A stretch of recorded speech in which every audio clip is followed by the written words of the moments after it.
Hello students, कैसे हैं आप सब लोग। I hope you all are fine and safe at their home.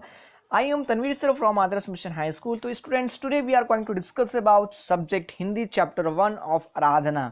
It is written by Basant Bawat के बारे में स्टूडेंट्स हम यहाँ पे स्टडी करने वाले हैं। हिंदी का चैप्टर 1 आराधना, इंग्लिश मीडियम क्लास 9।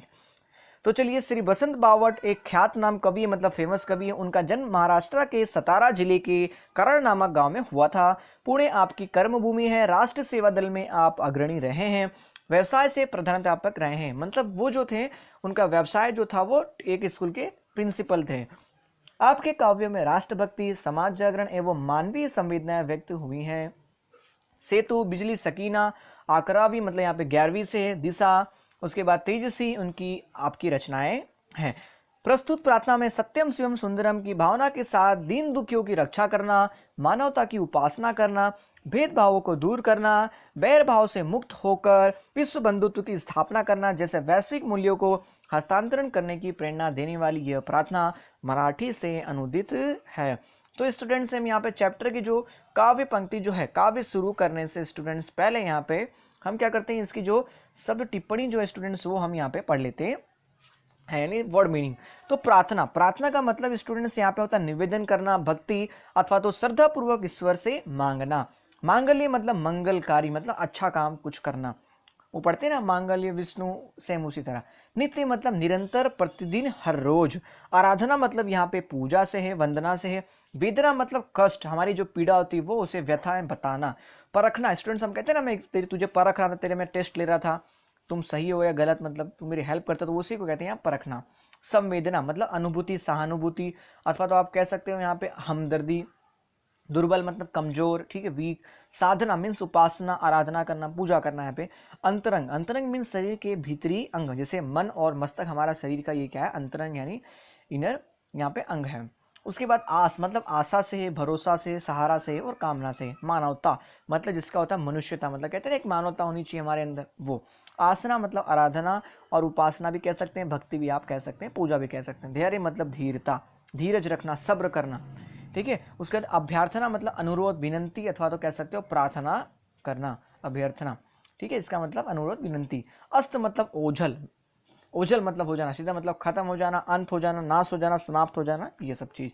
आगे दिया बैर, बैर मतलब दुश्मनी, उसके बाद शत्रुभाव। वासना मतलब स्टूडेंट्स यहाँ पे कामना से है। तो स्टूडेंट्स, इस काव्य पंक्ति को आपको अगर समझना चाहते तो अच्छे से पहले आपको इसकी जो वर्ड मीनिंग है उसे अच्छे से आपको समझ लेना है। तो चलिए स्टूडेंट्स, हम फटाफट हमारी काव्य की ओर बढ़ते हैं। तो पहला यहाँ पे स्टूडेंट्स हमें दिया हुआ है, देह मंदिर चित्त मंदिर एक ही है प्रार्थना, सत्य सुंदर मांगल्य की नित्य हो आराधना। तो स्टूडेंट्स यहाँ पे देह मंदिर, देह मंदिर मतलब होता है शरीर रूपी मंदिर। चित्त मंदिर मतलब यहाँ पे स्टूडेंट्स होता है मन का मंदिर। देखिए, एक ही है प्रार्थना।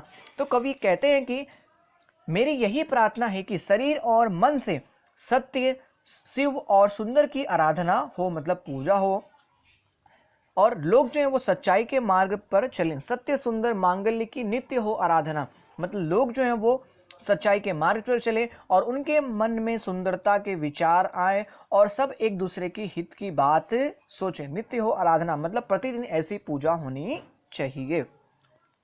सेकंड देखते हैं, दुखियारों का दुख जाए है यही मन कामना, वेदना को परख पाने जगाए संवेदना। दुखियारी का दुख जाए मतलब जो दुखी बेचारे लोग हैं उनका दुख जाए, ऐसी वो मनोकामना करते हैं। वेदना को परख पाने जगाए संवेदना, और लोगों की जो वेदना है, जो पीड़ा है, कष्ट, उसको लोग समझ सके, ऐसी संवेदनाएं मतलब लोगों के अंदर जगानी चाहिए। तो वापस सुन देखते हैं, तो कवि ऐसी प्रार्थना यहाँ पे करते हैं कि जो दुखी लोग हैं वो, उनको दुखी से छुटकारा मिले और लोग एक दूसरे की पीड़ा का अनुभव करें, ठीक है, ऐसा कवि कहते हैं। आगे कवि कहते हैं, दुर्बलों के रक्षणार्थ पौरुष की साधना, मतलब जो भी स्टूडेंट्स यहाँ पे दुर्बल जो लोग हैं उनकी रक्षा के लिए शक्ति, ठीक है, शक्ति और साहस का उपयोग हो, मतलब पौरुष मतलब कह सकते हैं साहस का उपयोग हो। तीसरे काव्य पंक्ति में कवि कहते हैं, जीवन में नवतेज हो, अंतरंग में भावना, सुंदरता की आस हो, मानवता की हो उपासना। जीवन में नवतेज हो मतलब हमारे जीवन में नए नए जो प्रकाश के जो उजाले हैं, ठीक है, नई किरण जो है वो आनी चाहिए। और अंतरंग में भावना, हमारे शरीर के जो अंतरंग है मतलब मन और हृदय, उसमें ऐसी भावना होनी चाहिए। तो कवि यहाँ पे कहते हैं सबके जीवन में नया प्रकाश यानी नई चेतना जो है होनी चाहिए, और सबके जो दिल यहाँ पे अथवा तो मन हृदय में सुंदर भावना होनी चाहिए। सुंदरता की आस हो, मानवता की हो उपासना। तो सुंदरता की आस मतलब आशा सभी के, और मानवता की उपासना होनी चाहिए। तो सबके मन में सुंदर आशाएं हो और सब मानवता की पूजा करें, और सभी लोग शौर्य और धैर्य प्राप्त करें। कवि ऐसी प्रार्थना करते हैं, शौर्य पावे धैर्य पावे यही है अभ्यर्थना। तो इसका मतलब और सभी लोग शौर्य को प्राप्त करें और धैर्य को मतलब यानी शांति रखें, यही ऐसी अभ्यर्थना मतलब ऐसी जो है कवि उपासना अथवा तो प्रार्थना करते हैं। लास्ट पॉइंट देखते हैं यहाँ पे, भेद सभी अस्त होवे बेर हो वासना, मानवों की एकता की पूर्ण हो कल्पना, मुक्त हम चाहे एक ही बंधुता की कामना। भेद सभी अस्त हुए मतलब हमारे बीच में जो भेद है यानी भेदभाव जो है, कवि की ऐसी इच्छा है कि मनुष्य के बीच जो भेद की जो भावनाएं जो यहाँ पे हैं वो समाप्त हो जाए। ठीक है, बैर हो वासना, किसी की भी दुश्मनी ना हो और लोगों की बुरी इच्छाएं क्या हो जाए यहाँ पे नष्ट हो जाए। और फिर कहते हैं मानवों की एकता पूर्ण हो कल्पना।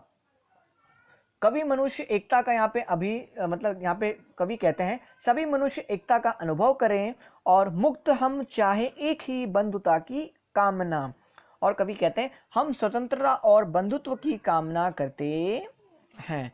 तो स्टूडेंट्स, आशा है आप सभी स्टूडेंट्स को ये समझ में आ गया होगा। तो एक बार स्टूडेंट्स वापस हम देख लेते हैं। तो यहाँ पे फर्स्ट पंक्ति में कहता है देह मंदिर चित्त मंदिर मंदिर एक ही है प्रार्थना, सत्य सुंदर मांगल्य की नित्य हो आराधना। मतलब हमारा शरीर रूपी मंदिर और मन रूपी मंदिर, कवि ऐसा कहते हैं कि शिव सुंदर और सत्य की लोग क्या करें, आराधना करें। लोग सच्चाई के मार्ग पर चले, सत्य सुंदर मांगल्य की नित्य हो आराधना। लोग जो है सच्चाई के मार्ग पर चलें और मन में सुंदर विचार आए और सब एक दूसरे की हित में लोग काम करें। ऐसे दिन मतलब प्रतिदिन नित्य हो आराधना, ऐसी प्रतिदिन प्रार्थना होनी चाहिए। दुखियारियों का दुख जाए, यानी जो कवि कहते हैं जो दुखी लोग हैं उनका लोग दुख जाए, ऐसी कवि मनोकामना करते हैं। वेदना को परख पाने जाए संवेदना, मीन्स जो एक दूसरे की पीड़ा का अनुभव करे, ऐसे लोगों की हमें क्या करनी चाहिए, संवेदनाओं को समझनी चाहिए।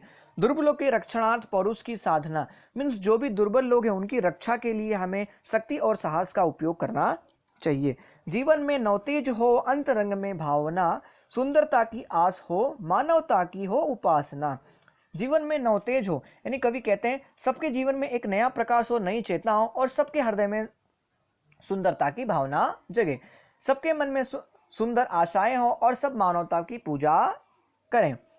उसके बाद शौर्य पावे धैर्य पावे यही है अभ्यर्थना, और सभी लोग शौर्य धैर्य यानी कह सकते हैं यहाँ पे सब्र को प्राप्त करें, और ऐसी कवि प्रार्थना करते हैं। साधना मतलब प्रार्थना करते हैं। आगे देखते हैं यहाँ पे, भेद सभी अस्त होवे बेर हो वासना, मतलब जो सभी लोगों के बीच में जो भेद है ऐसे भेद क्या हुए अस्त यानी खत्म हो जाए, और बैर हो वासना, और जो उनके बीच जो बैर है दुश्मनी जो क्या हो जाए वो भी खत्म हो जाए, और लोगों की बुरी इच्छाएं भी क्या हो जाए नष्ट हो जाए। मुक्त हम चाहे एक ही बंधुता की कामना, मीन सभी मनुष्य एकता का अनुभव करें और हम स्वतंत्र और बंधुत्व की कामना करते हैं, ऐसा कवि कहते हैं। आई होप आप सभी स्टूडेंट्स को यह काव्य पंक्ति बहुत अच्छे से पसंद में आई होगी। तो स्टूडेंट्स, आपको ये स्वाध्याय के जो प्रश्न यहाँ पे 5 सवाल जो हैं वो आपको कर लेना है, क्वेश्चन नंबर 1 के और क्वेश्चन नंबर 2 के 4 सवाल, क्वेश्चन नंबर 3 के 3 सवाल, और इस काव्य पंक्ति को पूर्ण कर लेना है। और विद्यार्थी शब्द भी स्टूडेंट्स आपको यहाँ पे क्या करना है, किताब में सारे मिल जाएंगे। दुख का क्या हो जाएगा सुख, ठीक है विद्यार्थी, इसका अपोजिट दिया हुआ है, ठीक है। जीवन का क्या हो जाएगा मरण, सत्य का क्या हो जाएगा असत्य, सुंदर का क्या हो जाएगा बदसूरत, अस्त का क्या हो जाएगा अस्त मतलब यहाँ पे डूबना, तो यहाँ पे हो जाएगा उदय होता है। तो आई होप आप सभी स्टूडेंट्स को ये जो क्वेश्चन आंसर समझ में आ गया हुआ है। तो स्टूडेंट्स मिलते हैं अगली वीडियो में, दीजिए तमीर सर को इजाज़त। जय